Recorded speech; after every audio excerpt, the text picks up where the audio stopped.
1. Il est 12h50, Europe Midi, les invités Jean-Michel Apathy, Maxime Switek. Et un témoignage en direct dans Europe Midi, le témoignage de Christophe Willem. Il est avec nous en direct, le chanteur dit stop, il a fermé son compte Twitter, il ne supporte plus les messages haineux sur les réseaux sociaux. Bonjour Christophe Willem. Bonjour. Merci d'avoir accepté notre invitation. De rien, avec Vous plaisir. avez écrit il y a 15 jours sur votre page Facebook la répétition de ce flot permanent de haine, donc sur Twitter notamment, pollue non seulement mon fil d'actualité, mais aussi mon équilibre personnel. Ça vous a perturbé comme ça, la méchanceté que vous avez rencontrée sur les réseaux sociaux ? Oui, tout à fait. Alors après, c'est vrai que c'est important pour moi, c'est pour ça que je suis ravi d'être là pour expliquer exactement ce qui s'est passé.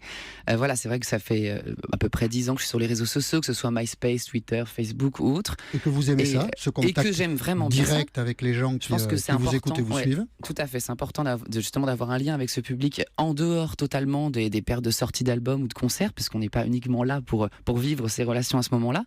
Et c'est vrai que Twitter permet, selon moi, une totale impunité, puisque les gens ne sont absolument pas responsables des propos qu'ils tiennent.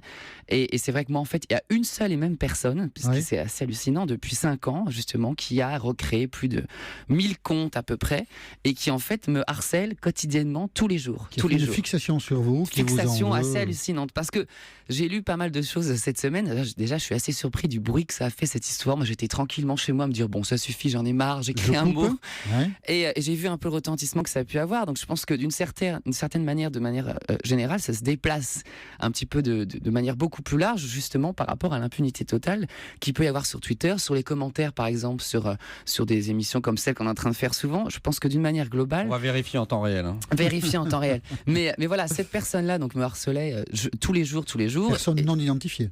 Alors, une personne non identifiée de manière légale, mais que j'ai pu identifier de manière Ah, vous illégale. savez qui c'est ? Oui, tout à fait. D'accord. Je sais qui c'est, mais c'est vrai qu'on s'arrête à la fameuse loi Bien sûr. des libertés informatiques, je pense, c'est ça, c'est celle-là, qui, elle, bloque énormément les choses et qui permet à cette personne, en plus d'être complètement sournoise dans sa manière d'agir et de m'attaquer moi et attaquer les personnes qui me suivaient sur Twitter. Mais ça a perturbé votre vie, Christophe Willem ? Ça vous a affecté ? Ça vous a dérangé ? Honnêtement, oui. Ouais, D'accord. parce que justement, moi, je m'efforce depuis pas mal de temps d'avoir une relation qui est assez saine et assez authentique avec mon public. Justement, j'essaie de pas être dans les trucs trop people. C'est pas du tout mon habitude.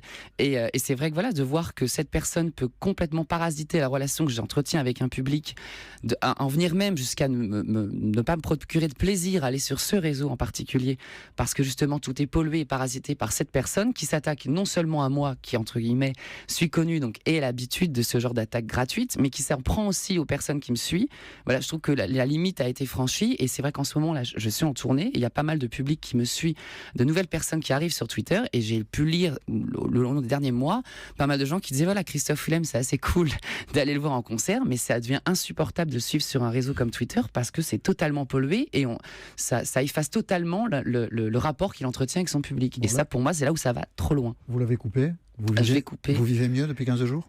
Je vis très bien, je vais vous dire pourquoi je vis très très bien, parce que je suis contre cette espèce de diktat qui tend à dire qu'on doit être forcément sur Twitter pour exister. Je pense qu'il y avait une vie avant Twitter, il y en aura une signe après. Je souhaite pas de mal à Twitter, mais je pense que Twitter, comme tous les réseaux, est voué un jour ou l'autre à partir.